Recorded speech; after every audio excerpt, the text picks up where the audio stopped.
So how do you say your name? Aloshan? Exactly. Perfectly. Aloshan. No one's ever got it on the first try before, so that's awesome. No, it's reading.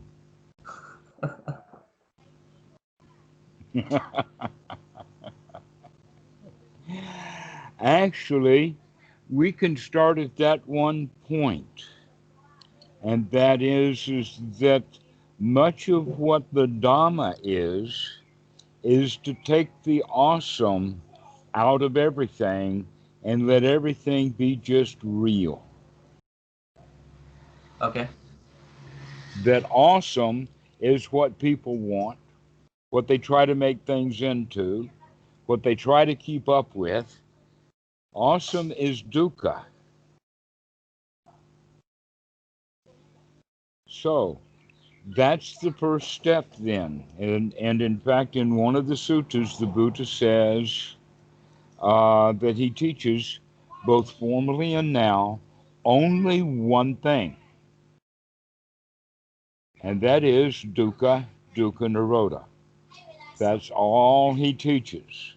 And so that's all I could possibly teach. Everything fits into those three words. But what we will do over the course of time is unpack those three words so that we thoroughly understand. But right from the get go, we can see then that dukkha, dukkha nirodha does not mean the way that most Westerners have, and that is dukkha, dukkha. Let's take a look at dukkha. Let's inspect it. Let's find out what it is. Oh, dukkha. Oh, I'm so frustrated with dukkha, dukkha, dukkha, dukkha. And they don't ever get around to dukkha nirodha. And yet it's not stated that way. It's not dukkha, dukkha, dukkha, and someday nirodha. It's dukkha, dukkha nirodha.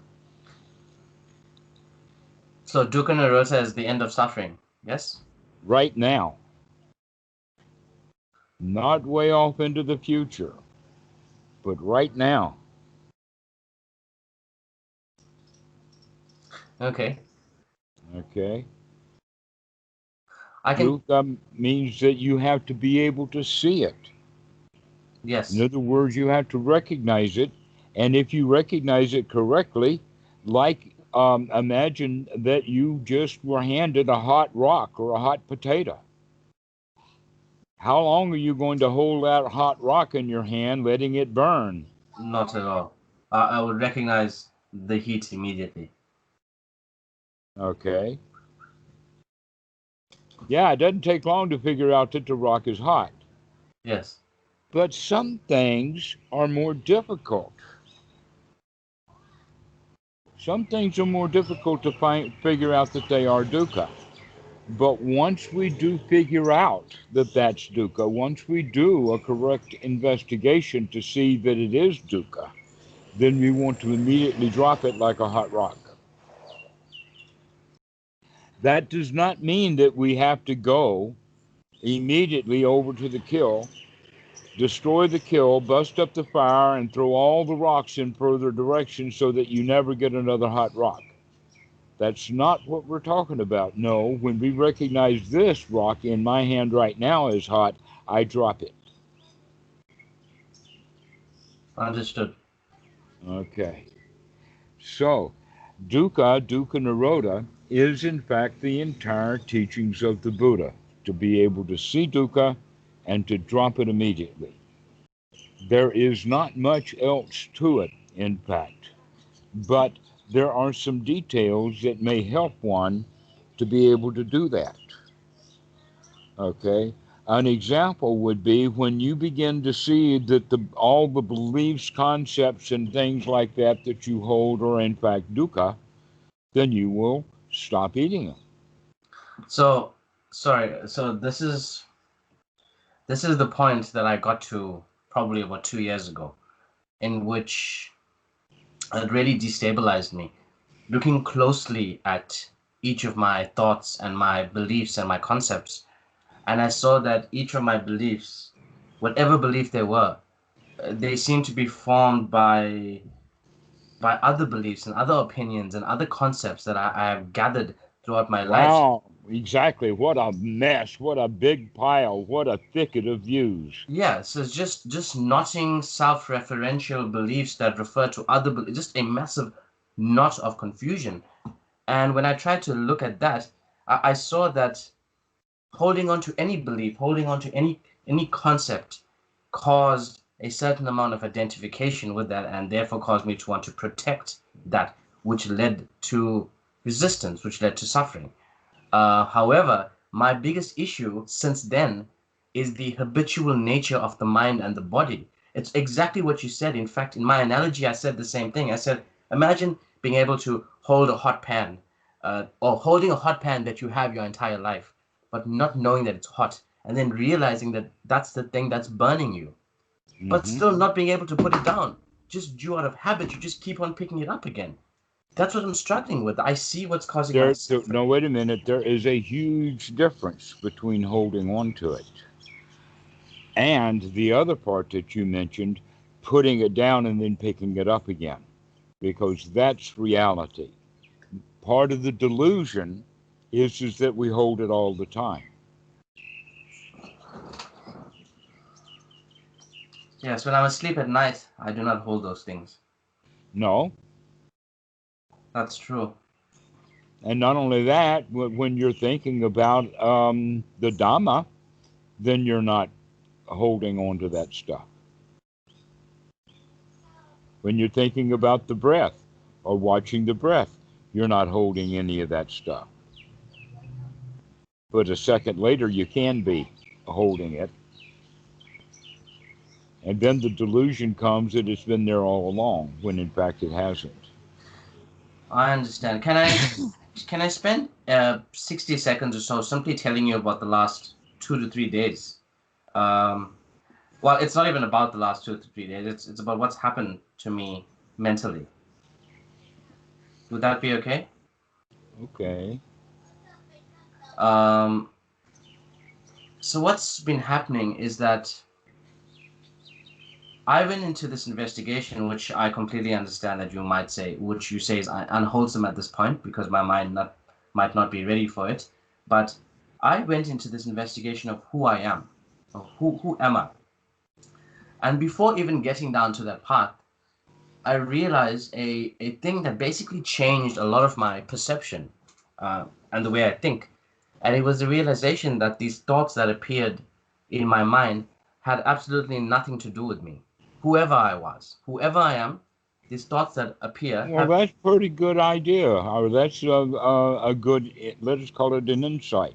Because your average Joe Blow actually attaches to the thoughts he has, and you probably did at one time. Now you're waking up to the fact that, hey, these thoughts are just thoughts. They're not me. They're not mine, and I don't need to cling to them.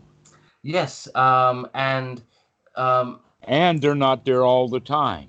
yes, exactly. That's the thing. And I am still the average Joe Blow because I still attach to my thoughts a lot of the time, but I'm cognizant when I do. Now, this is the amazing thing. This is what happens. A thought will arise. Now, instead of getting caught in the story and then generating another thought, another belief, and then emotions, the thought arises. I simply see it to not be me, and then I lose all interest in its content. I'm not sure why. It just kind of evaporates.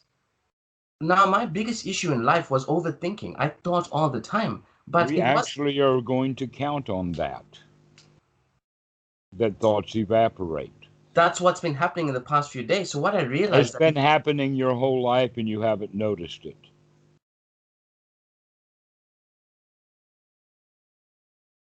that's true.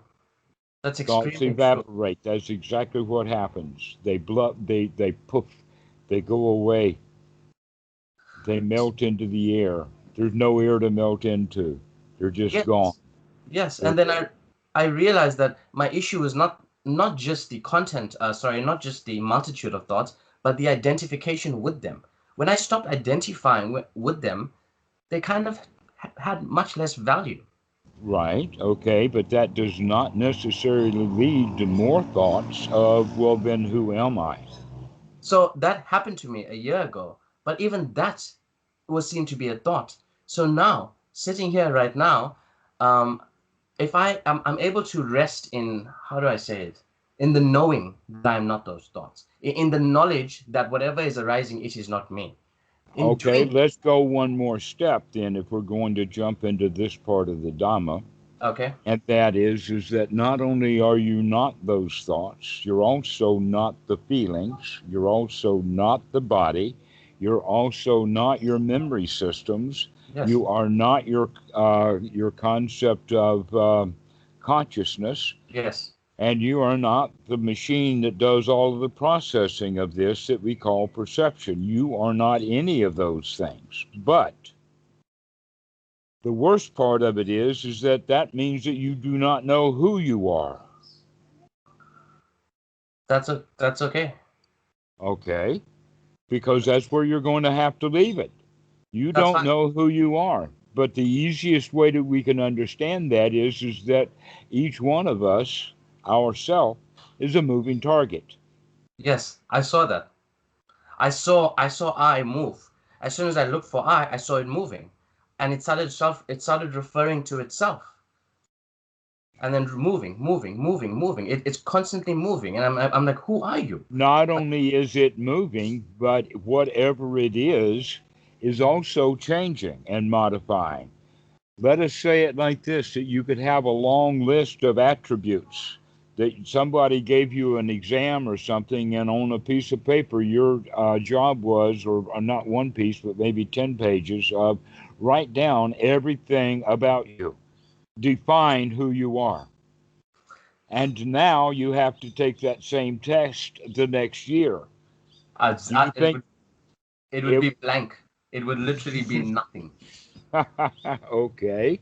So this is the point, though, that when you do put something down, it somehow changes so that you don't know who you are. And in fact, that's true with everybody. That's one of the reasons why we attach to things and identify with ourselves or identify ourselves with concepts, beliefs, opinions. That's how we define who we are. Listen to people when they tell you, you ask them the question, who are you? I'm a doctor, I'm an engineer, I'm a teacher, I'm a this, I'm a that, and as far as profession goes, or they'll describe themselves as um, a citizen of the country that they live in, or talk about the location that they're in, or they may tell you about their family relationships and who they came from. But none of those things actually define who an individual is. But they don't have a way of defining who they are. That is, until you understand the teachings of the Buddha in the sense of Paticca Samuppada, because there is where we figure out how this self is recreated. Because, like that hot rock, it's not constant. It comes up and it goes away, and it comes up again later, and it goes away later, and it's temporary just like everything else is. But doesn't something need to be a substrate underneath that change for change to occur? Yes, just like for you, the substrate is the earth itself, the But the floor, earth the changes as well. foundation. Huh? The earth changes too. Everything that you Yes. And I every was about to go, but the earth's substrate is the sun.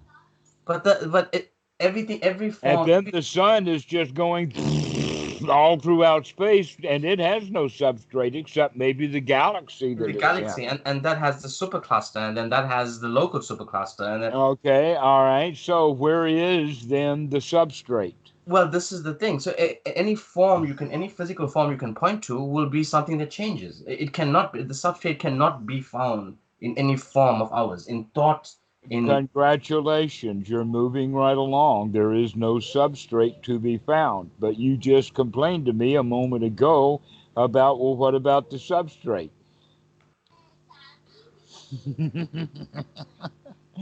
And so I answer you back, so who needs a substrate? okay, yes, and then that's gonna point back to who am I? That's a very dangerous game to play. Yeah, so who needs a substrate? So let's get back now to dukkha, dukkha, nirodha, which is Okay. where we were. That's where we left off with this. Okay. Dukkha nirodha is unpacked immediately into the Four Noble Truths. You can see that easily. Dukkha, dukkha nirodha, dukkha unpacks into this is dukkha, and this is the cause of dukkha. And then dukkha nirodha is this is what it is to be free from suffering, and this is the path to keep getting there. Okay. All right. So that's the whole teachings of the Buddha. I can pack up my bag and go home now. That's pretty much it. Yes. That's it. That's not pretty much. That's the whole show. That's the whole ball of wax. It's about discerning However, suffering. Yeah. however, when we start to unpack both the second and the fourth noble truth, then we can get a little more detail. Because in fact, basically what dukkha, dukkha, nirodha is basically the first noble truth and the second and the third noble truth. You're in it, you're out of it. But the way to get out of it, that's what we have to look at. And part of the way that we get out of it is by understanding its nature. So that's where both the second and the fourth noble truth comes in. And Okay. when so we will in fact deeply unpack the second noble truth. It's by far the more complex, and it's something that we'll leave for later. But for the beginning, we always start with the basics of the Eightfold Noble Path. And the basics of the Eightfold Noble Path, I can give it to you this way. We start with right view. It eventually becomes right noble view, but let's start with just right view in the beginning. And you had some right view, or you wouldn't have called me. You've already been doing a whole lot of right view. With right view comes right sati. Right sati has the quality of to remember, to keep remembering. If you can remember to do something, you can do it. Let us say if you have the skill to do it, and you remember to do it, then you can do it. You can have the skill to do it, but if you don't remember to do it, you won't do it. Can I quickly interject and ask one thing on that second point? Okay. I feel that this thing I've been speaking about the last few days, in which a thought arises in my mind and I remember that it's not me, and then it drops away. This seeing of this thought and the dropping away has taken away probably 80% of my mental anguish. Simply seeing it and causing it to drop away does that. So what I'm attempting to do prior to even speaking to you is simply remembering when a thought comes up, to not simply get caught up in the story, but that it's just a form. And in that Well, that's about remembrance, half of right effort then. Okay, so you kind of understand what we mean by sati. okay, For many students, they don't understand, and so I can use words like wakey, wakey to wake up, to look at what you're thinking, to understand what it is that's going on, but that requires then two things. One is to wake up. You've heard the expression to wake up and smell the coffee? You yes, probably heard that. Okay. Sati is to wake up. The smelling of the coffee, because it may not be coffee, it may be my own pile of crap. Okay, so that smelling means to go into our senses and to use those for an investigation, to investigate. This is one's right view. Right view and right sati work together so that you can see dukkha, especially if you have a knowledge base so you know what to look for. But okay, right from the beginning, we know a bit about dukkha. So right from the beginning, we can do something. Okay? yeah, So an example would be that when a student goes to a meditation retreat or something, and their instructions would be to watch the breath. Then, when they wake up to recognize that the mind has wandered away and is not watching the breath, that's what we mean. Okay, so what we then do is to come back to the breath. Never mind, start again, is what Goenka says. Never mind, start again, which means to wake up, to see that you're off the breath, and to come back to it. yeah, All right. we're going to expand that quite a bit, but we do want to start with the breathing. Yeah. Now, with Anapanasati, we do a big breath. It's a long, deep breath, not just a shallow breath or the ordinary breath or the breath that we were taking before we woke up. That in fact, much of the workout process is going to be wake up to take a really big, deep breath. Okay. All right. That there is a bit of pranayama in this anapana. Yeah. In fact, that's the same word. This is pranayama yoga. Okay. And it's going to take some effort to have these long, deep breaths. But if we leave the breathing at its ordinary and say, oh, I'm watching the breath, really, the mind will quickly wander away because there's no real attachment. But if we're practicing correctly, every in-breath, then a long in-breath takes a bit of sati to know that you're taking a long, deep in-breath. And to know that you're taking a long out-breath takes another point of sati. That's what you said, the Buddha said as well, which I didn't quite understand when he said that. He said when you breathe in, you're short, you know you are breathing in short. When you breathe in long, you know you're... I don't understand what value knowing those things have. Because the knowing of it is focusing the mind. That's sati. You have to know that this is a long breath. Otherwise, it'll change on its own and your mind will wander away. See, this is the point. I guess this is the point in which it kind of seems to be a fork in the road. So one of the things when I started meditating... It's not a fork. It's a dinner plate. And on this dinner plate, we're going to pile a whole bunch of stuff. Okay, that's fine. Okay. When I'm meditating, I focus on the breath, but I let the breath do its thing. It's merely an observation. I'm not getting involved with the breath in any way. Yes, you're going to now. If you're going to practice correctly, you're going to get really deeply involved with it. Okay. That's a complete... Okay, right. Just Something to let you know, I've never now. done that, so that this will be a completely new thing for me. Yes, you have to do the deep breathing. You have to know that this is an in-breath and that this is an out-breath, and it has physiological advantages. Yes, you said that in the last video, yeah. Oxygen and blood flow and stuff, yeah. Exactly. There is a lot of reasons why we want to have a long, deep breath, but there's also a lot of reasons why we don't, in general, breathe well. And that is because we're guided more by instinct than we are wisdom. Okay. Okay, and the instinctual breath would be conservative, to take as little in and work as little as possible. Yeah. Okay, even though it's not healthy. Okay. So you say I now need... So now in my meditation practice, I am to willingly breathe in. Every breath, to know every breath is a long, deep in breath, and every breath is a long, deep out breath.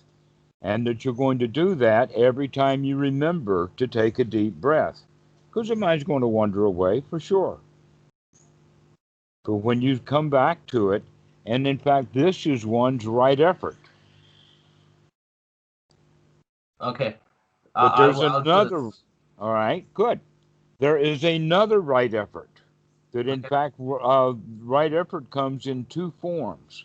One is by taking the new effort to breathe deeply.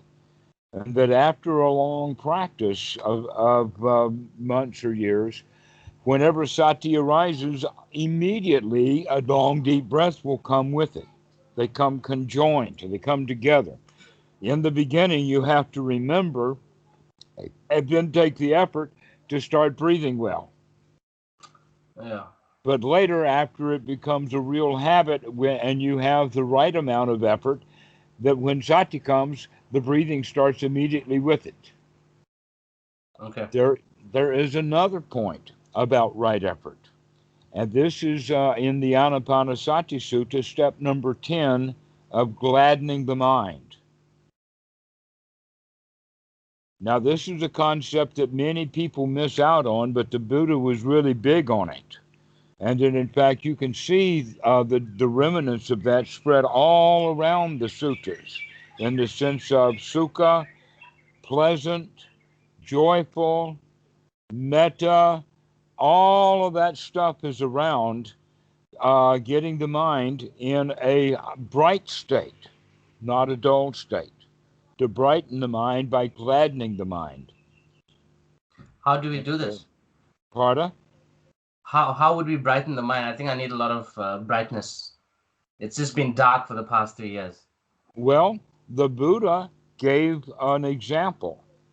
And the example that was given is actually well known about the time when he was actually under the bo tree figuring this out.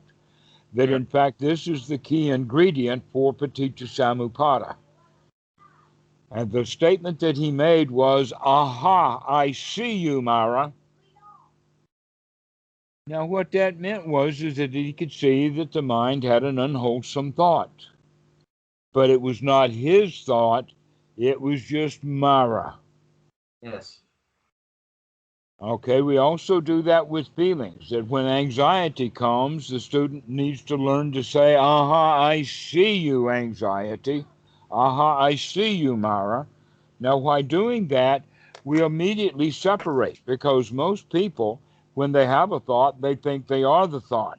Yes. Now we're beginning to recognize that, in fact, you can think of it this way, that um, this is me and this is my thought or feeling like anger or whatever, and it's got me, all right? But then we wake up, and the wake up is, "Aha, I see I you. see you." So this is how we do it. This is the gladdening of the mind, is, "Aha, I see you," as opposed to, "Oh no, there it is again," because that's not gladdening the mind, and in fact, that's just more hindrance. Okay. So we immediately brighten the mind and take a deep breath. And some of the things that we can say is, "Well, I'm glad I don't have to think about that anymore." Oh, well, I can wait until tomorrow to do that. I don't have to think about it now. And let your moment become joyful and empty. Empty of things that need to be done. Because really, in this present moment, you don't need to do anything. No.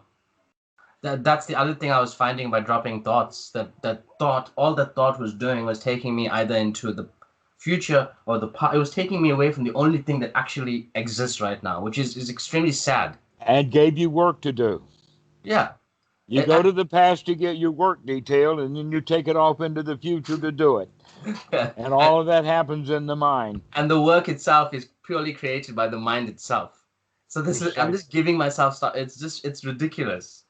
It's insane. No, it's not ridiculous and it's not insane, but it is the habit of the mind. Yeah, it's habitual. It's extreme. It's completely habitual. Hmm. I need to develop new But habits. it is not insane. In fact, most of your doctors, you go to them and talk about it, and they'll say, "Oh, no, you're talking about ordinary stuff. But if you try this Anapanasati and Buddha stuff, that's insane." Yeah, no, I get what you mean. I get what you mean.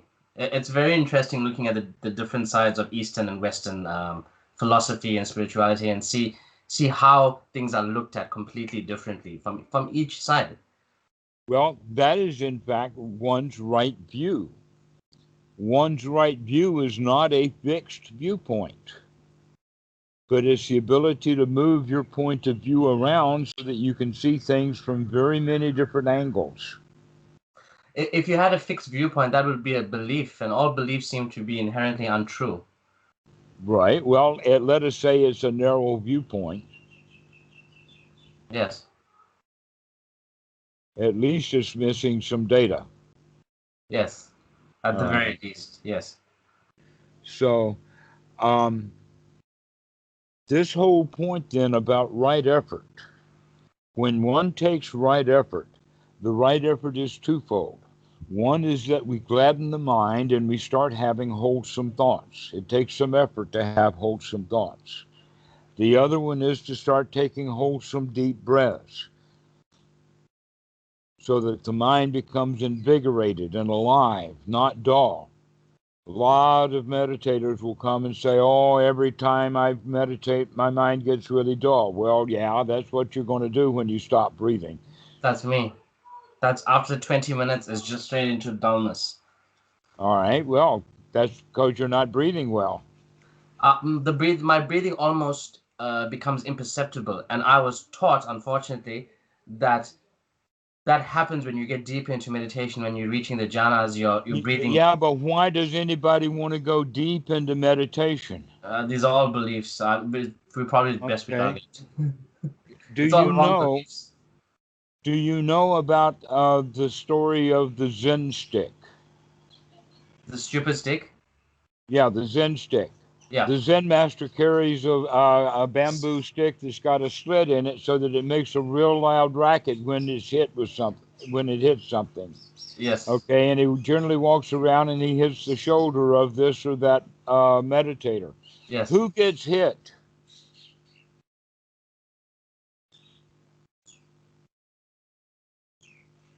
The mind.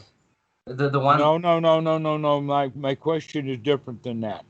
Who gets hit means which of these two people that are sitting there is the Zen master going to strike with that Zen stick? The one who perks up just a little bit and knows that the Zen master is right behind him, or the one who's off into jhana or in some dull state and he doesn't know the Zen master's even behind him? Or, The one that is seems to be unaware. all right, so if you understand that point alone, then you'll understand that we're not going off in the direction of deep to get our jhanas. We're going to go bright to get our jhanas. Yes. Understood. We want to be really here now, Yes. Okay. focused, alert, aware, open, with the senses open in the here now. So if the Zen master comes by, we're going to know it. We're Yes. going to know he's here before he gets close. Yes. Okay, so this is a lot about the waking up into the senses to be here now rather than off into the head someplace. Okay.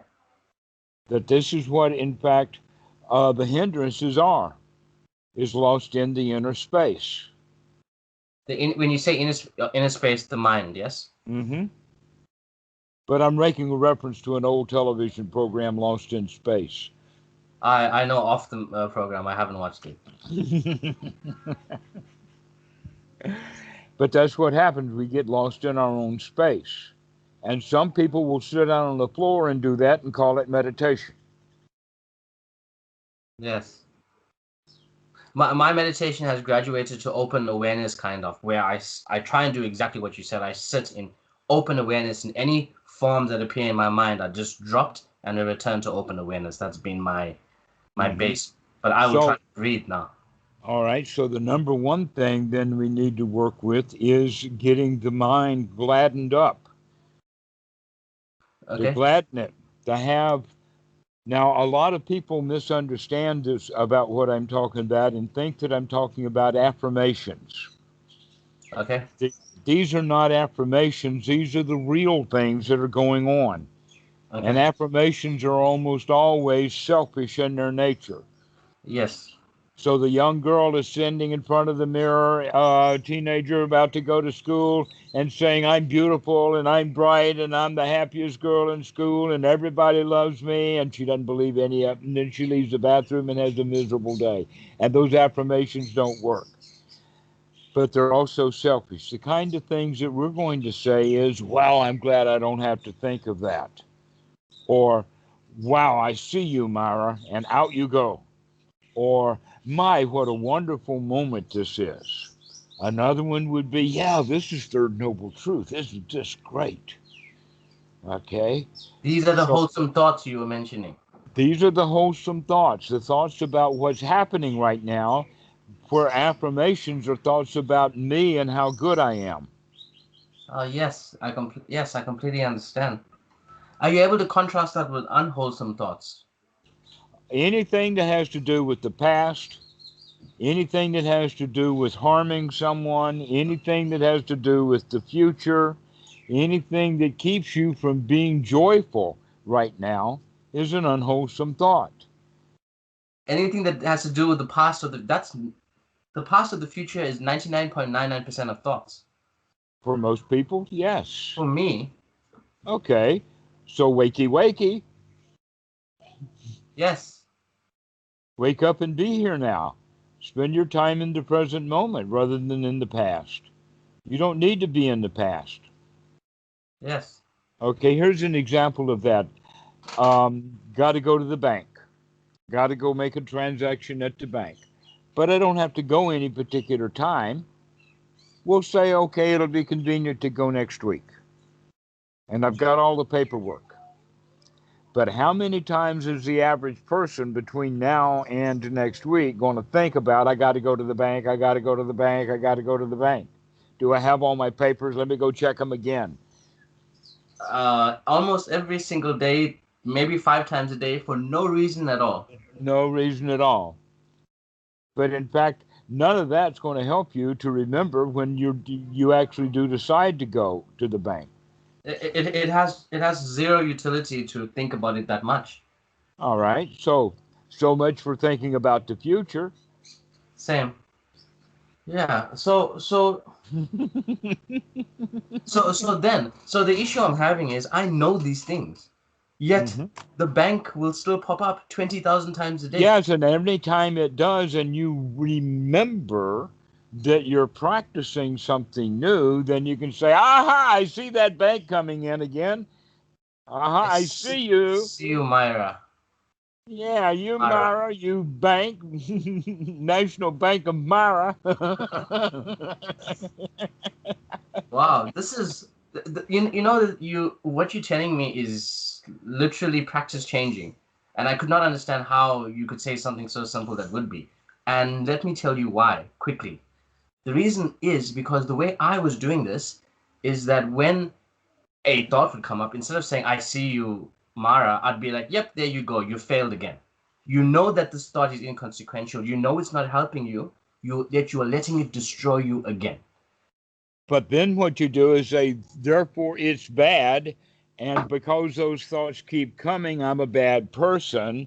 And down the tube you go into bad feeling about it rather than, and that means that you don't come out of hindrance. Exactly. So that's Okay? why what you've told me is literally like I'm excited to practice this. It almost feels like you've taken a weight of having to beat myself up constantly every single day. I don't need to do that. No, make friends with yourself. You don't have to beat yourself up. You're already good enough. You don't have to improve. You're already enlightened, so the Zen folks say. If you could just remember that you are. Yeah, I've heard that so many times, and I never understood why people would say that. But Well, now you do. You I already are. All you have to do is wake up and say, well, I'm glad I'm not enlightened anymore. Or wait a minute, it's backwards. I'm glad I don't have to think about being enlightened anymore. I already was. You're good enough, Al. Make friends with yourself as you are. That's awesome. Look, I think that I'm gonna absorb everything you've told me. I'm gonna rewatch this. It's extremely important to me. I didn't think the amount of value I've gotten from this. I can't explain to you. Thank you so much. All Um, right. Well, when are you going to call back? I will call back next weekend. I All come right. home late. I work during the week. I come home quite late. It's dark by the time I come home, so I'll call next weekend. Okay. I'll see you next week. I'll speak to you then. Once again, thank you. Thank you so much for Okay. taking the time. Beware, we've only covered the first three of the Eightfold Noble Path. Oh yeah, but this is enough to so Get far you to started. yes, 100%. All right. We'll see you next week. Thank you so much, sir. Bye. Bye bye.